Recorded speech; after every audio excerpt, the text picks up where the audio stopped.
এই যে নবাবের বেটি, আর কত ঘুমাবি? সকাল তো এখন হয়নি। সারাদিন পড়ে পড়ে শুধু ঘুম। বাড়ির সমস্ত কাজ কি করবে তোর মরা মা? আসলে কখন যে সকাল হয়েছে বুঝতে পারিনি। কাল সারা রাত জ্বরের কারণে ঘুমাতে পারিনি, সকালে ঘুমিয়েছি এই জন্য। হয়েছে হয়েছে, আর ন্যাকামি করতে হবে না। কিছু বললেই নানা অজুহাত। অজুহাত বাদ দিয়ে তাড়াতাড়ি বাড়ির কাজ শেষ কর।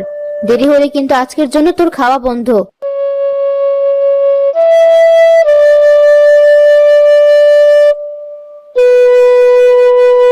মা, কাল সকালে দুটো ভাত খেয়েছি, আজকেও যদি না খেতে পারি তবে কাজ করতে পারবো না। আমাকে একটু সময় দাও, আমি তোমার সব কাজ করে দিচ্ছি। এটুকু কাজ করতে কি সারাদিন লাগাবি? এখনো সব কাজ পড়ে আছে, বাকি কাজ কখন করবি? তোর মা তো মরে বেঁচে গেছে, যত জ্বালা হয়েছে আমার। সব কাজ তো শেষ, মুরগিগুলোকে খেতে দিলেই হয়ে যাবে। আমার মুখে মুখে কথা বলিস? সাহস হয়েছে দেখছি খুব। দাঁড়া, তোকে দেখাচ্ছি মজা। মা, লাগছে। মা ছাড়ো, খুব লাগছে। আমি আর কখনো তোমার উপর কথা বলবো না, ছেড়ে দাও আমাকে। কথাটা যেন মনে থাকে। মুরগির খাবার দিয়ে আমার কাপড়গুলো কেচে দিবি। ছেলেটা যে কোথায় গেল, সেই সকালে বেরিয়েছে। মা, তুমি আমাকে একা ফেলে কেন চলে গেলে? আমাকে যে কেউ ভালোবাসে না, সবাই অত্যাচার করে। আমাকেও তোমার কাছে নিয়ে যাও মা। নেকা কান্না না করে কাপড়গুলো তাড়াতাড়ি পরিষ্কার করে আন। মা, আমাকে আগে দুটো ভাত দাও, খিদেতে যে কাজ করতে পারছি না। কাজ শেষ করে রান্নাঘরে ভাত আছে, খেয়ে নিবি। রূপার কিছু না বলে কাপড়গুলো নিয়ে পুকুরে যায়। ঠিক মতো না খাওয়ায় ও জ্বর থাকায় রূপা পুকুর পাড়ে মাথা ঘুরে পড়ে যায়।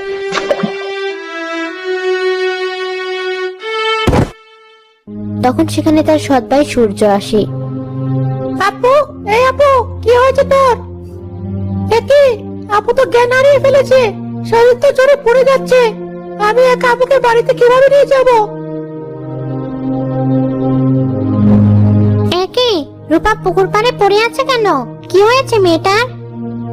জানি না চাচি, আমি এসে দেখি আপু জ্ঞান হারিয়ে পড়ে আছে, গায়ে প্রচুর জ্বর।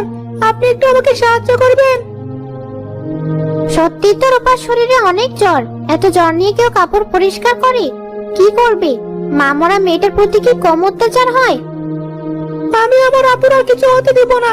চাচি, আপনি ওকে ধরুন, আর আমিও ধরছি।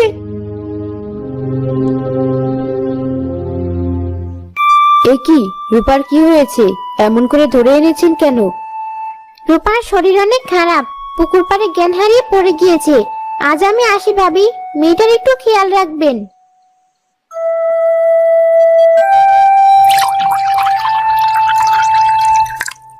তোকে কে বলেছে মেয়ের মাথায় পানি দিতে?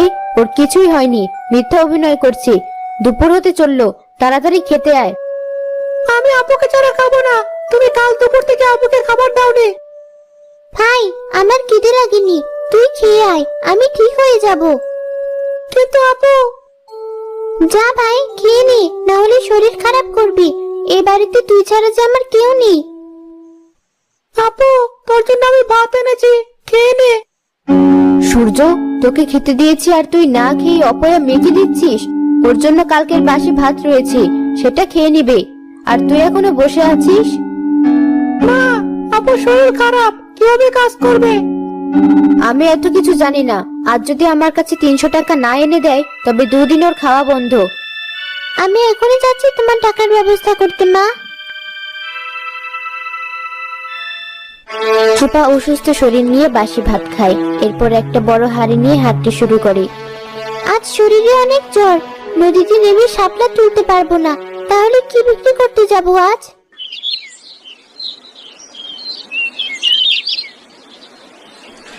নদীতে নামবো, কিন্তু খুব শীত করছে যে।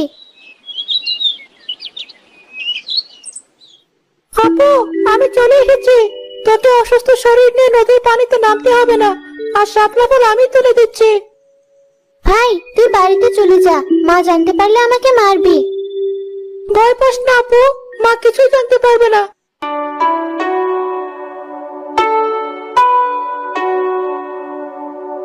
তুই এখানে আজ ফলগুলো আমি বিক্রি করতে যাই। তুই পারবি না ভাই, বাড়িতে যা, না হলে মা চিন্তা করবে। বাবা যদি বাড়িতে থাকতো তাহলে মা তোর সাথে এমন কখনোই করতে পারতো না। তুই যখন সরবি না তখন তোর সাথে আমিও যাবো শাপলা বিক্রি করতে। নিয়ে যান শাপলা ফল নিয়ে যান, দেখতে অনেক সুন্দর।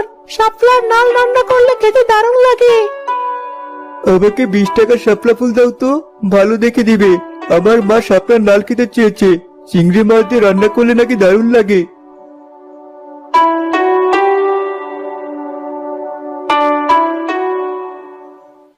ভাই তুই বস, আমি সবকিছু করছি। তোমরা দুজন কি করছো?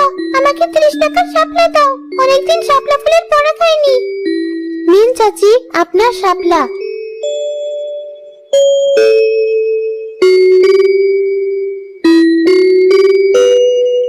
ভাই সব ফুল তো বিক্রি হয়ে গেছে, কিন্তু 270 টাকা হয়েছে, আর 30 টাকা কোথায় পাবো?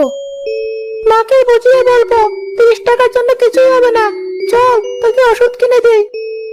লাগবে না ভাই, এমনিতেই টাকা কম, ওষুধ কিনলে মা বাড়ি থেকে বের করে দিবে, তখন কোথায় যাব? সন্ধ্যা হয়ে এসেছে, বাড়ি চল এখন। মা, আজ 270 টাকা শাপলা বিক্রি করেছি, কাল তোমাকে বেশি করে টাকা এনে দেব, আজ এটা রাখো। তার মানে তুই রূপার সাথে ছিলি, আর আমি সারা বাড়ি খুঁজছি? এই অপয়া মেয়ে, তোকে না বলেছি আমার ছেলের ধারের কাছে তুই আসবি না? আজ থেকে বাড়ির খাওয়া তোর জন্য বন্ধ, বেরিয়ে যা আমার বাড়ি থেকে। কি বলছো মা? আমি কোথায় যাব? তাছাড়া কিছুক্ষণের ভিতরে সন্ধ্যা নামবে। আজ বাড়ি থেকে বেরিয়ে না গেলে তোকে মেরেই ফেলবো। লাগছে, ছাড়ো, জ্বলে গেল। মা, তুমি আপুর সাথে অনেক অন্যায় করেছো। আপু তোমার সৎ মেয়ে, তাতে কি? তোমাকে তো মা বলেই ডাকে। আজ আপু বাড়ি থেকে বেরিয়ে গেলে কিন্তু ভালো হবে না। সেটা আমি দেখবো, তোকে এসবের ভিতর আসতে হবে না। আমার চোখের সামনে যেন তোকে না দেখি। অনেক হয়েছে, আর বসিয়ে বসিয়ে খাওয়াতে পারবো না। আচ্ছা, আমি বাড়ি থেকে চলে যাচ্ছি, তোমরা সুখে থাকো মা।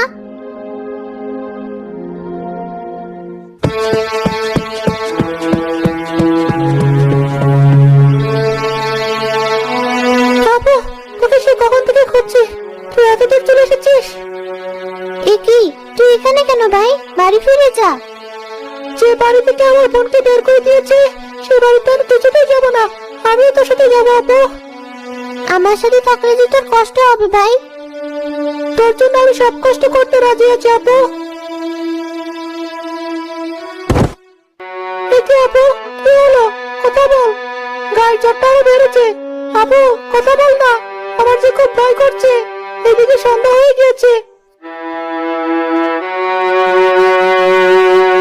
কি হয়েছে দাদু ভাই, এমন করে কাঁদছিস কেন? আর এই মেয়েটা কে? আমার বোন, শরীরটা খুব খারাপ, থাকার মতো জায়গা নেই। কি করবো বুঝতে পারছি না, রাত হয়ে গিয়েছে, খুব ভয় করছে। সত্যি তো মেয়েটার অনেক জ্বর। ভয় পেও না দাদু ভাই, তোমরা বরং আমার বাড়িতে কিছুদিন থাকো, তোমার বোন সুস্থ হলে চলে যেও। তোমাকে অনেক ধন্যবাদ দাদি, কিন্তু আমি আপুকে কিভাবে তোমার বাড়িতে নিয়ে যাব? আপুর তো জ্ঞান নেই। আমার কাছে পানি আছে, চোখে মুখে দিয়ে দেখি সুস্থ হয় নাকি তোমার বোন। কে তুমি? কি হয়েছে আমার? আমি তোমার দাদি, তোমার অনেক জ্বর, আমার বাড়িতে চলো, আজ থেকে আমার বাড়িতে থাকবে তোমরা। অনেক ধন্যবাদ তোমাকে দাদি, কিন্তু আমি তো উঠতে পারছি না। আমরা তোকে নিয়ে যাচ্ছি বাড়িতে, তুই চিন্তা করিস না আপু।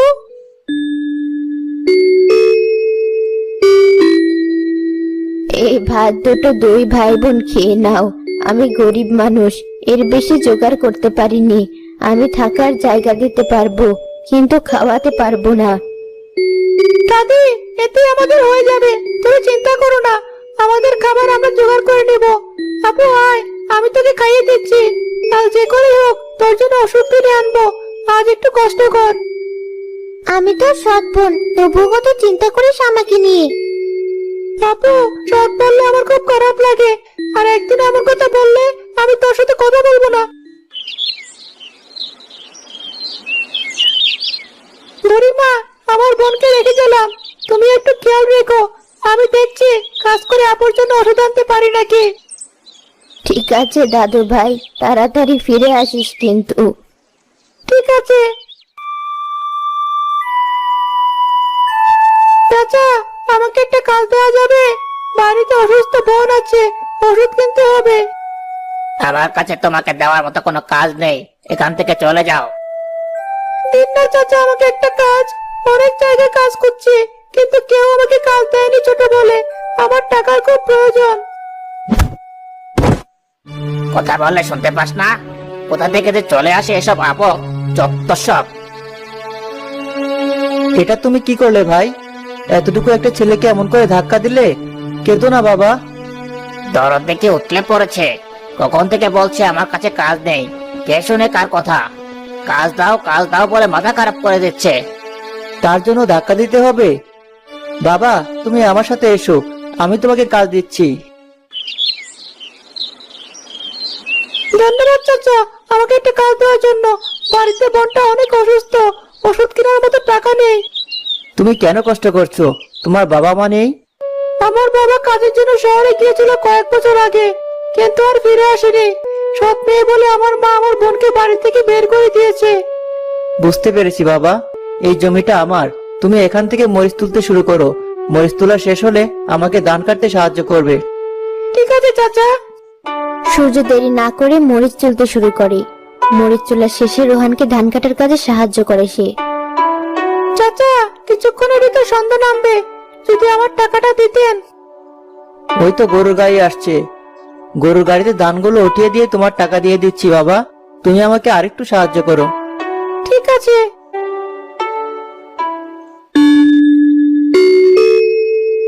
দেখি চাচা, এ তো অনেক টাকা। এত টাকার কাজ তো আমি করিনি। আমার কাছে কোনো টাকা নেই যে ভাঙতি করে ফেরত দেব। তোমাকে ফেরত দিতে হবে না বাবা, তুমি টাকাটা রেখে দাও, তোমার কাজে লাগবে। ধন্যবাদ চাচা, আপনি অনেক উপকার করলেন। আমি আজ আসি, না জানি বোনের কি অবস্থা। আমাকে কবিরাজ ডেকে আনতে হবে। এই গ্রামে তো শফিক কবিরাজের অনেক দাম, ওনাকে ডেকে আনি।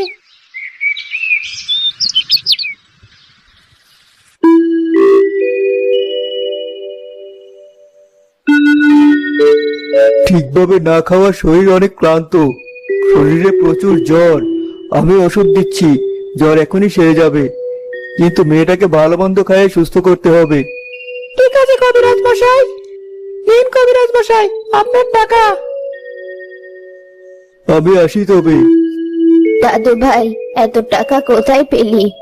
কাজ করেছি দাদি, বাকি যে টাকা আছে তা দিয়ে আমি বাজার করে আনি। আজ বাজার করতে হবে না, আমি পাশের বাড়ি থেকে চাল ধার নিয়ে রান্না করেছি। রূপাকে জোর করে অল্প ভাত খাইয়েছি, তুই দুটো খেয়ে নে।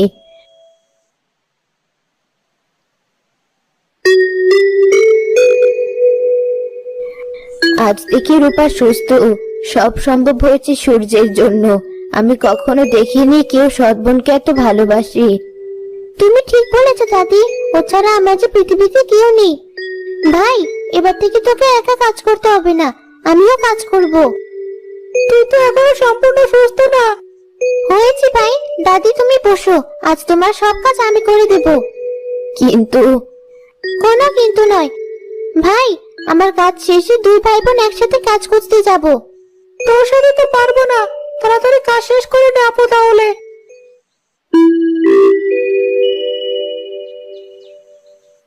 বাবা, তুমি এসেছো? এত বছর তুমি কোথায় ছিলে? আমি ভাবিনি তোমার সাথে আবার দেখা হবে। তোমরা কিভাবে জানলে আমরা এই দাদির বাড়িতে আছি? অনেক খোঁজার পর তোদের পেয়েছি বাবা। আমি শহরে গিয়েছিলাম কাজের জন্য, সেখানে এক বড় ব্যবসায়ী আমার কাজ দেখে অনেক খুশি হয়। সে আর গ্রামে আসতে দেয়নি আমাকে। তুমি যে ফিরে এসেছো এতেই আমরা খুশি। তোরা বাড়ি ফিরে চল, এখানে কেন এসেছিস? আমরা বাড়িতে যাবো না বাবা। বাড়ি গেলে মা আপুকে আবার অত্যাচার করবে। আমি আর আপুকে কষ্ট পেতে দিব না। কি বলছিস তুই এসব বাবা? তবে শোনো, না খেয়ে খেয়ে মেয়েটার শরীর অনেক খারাপ হয়ে গিয়েছিল। আর কিছুদিন এমন থাকলে মেয়েটা মারা যেত। তবে সূর্যের জন্যই রূপা বেঁচে গিয়েছে। আমি বিশ্বাস করে আমার মেয়েটাকে তোমার কাছে রেখে গিয়েছিলাম, আর তুমি কিনা আমার মেয়েটার প্রতি এত অত্যাচার করেছো। টাকা না দিলে খেতে পর্যন্ত দাওনি, বাড়ি থেকে বের করে দিয়েছো। আমার ভুল হয়ে গিয়েছে। কিসের বল? আজ থেকে আমার বাড়িতে তোমার কোনো জায়গা নেই। তুমি আমাদের সাথে বাড়িতে ফিরবে না। আমাকে মাফ করে দাও, আমি কখনো আর রূপাকে কষ্ট দেব না। ওরা বাড়ি থেকে চলে আসার পর আমি অনেক খুঁজেছি, কিন্তু পাইনি। তুমি মাকে মাফ করে দাও, মা তো নিজের ভুল বুঝতে পেরেছে। শোনো মা, আমার আপুর প্রতি যদি আর কোনোদিন অত্যাচার করো, তবে সেদিন আমরা এমন জায়গায় চলে যাব, খুঁজে পাবে না আমাদের। আমি রূপাকে নিজের মেয়ের মতোই দেখবো, তোরা আমাকে ফেলে যাস না বাবা। তোর মতো ভাই যেন সবার ঘরে ঘরে হয়। এবারের মতো ক্ষমা করলাম। বুড়িমা, তুমি আমার ছেলে মেয়েদের অনেক ভালোবাসা দিয়েছো।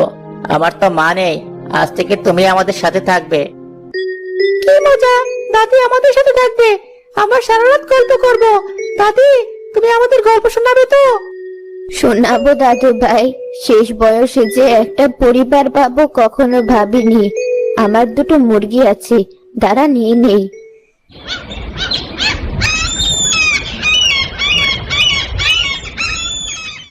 কেমন ঠান্ডা লাগছে, শীত পড়তে শুরু করেছে।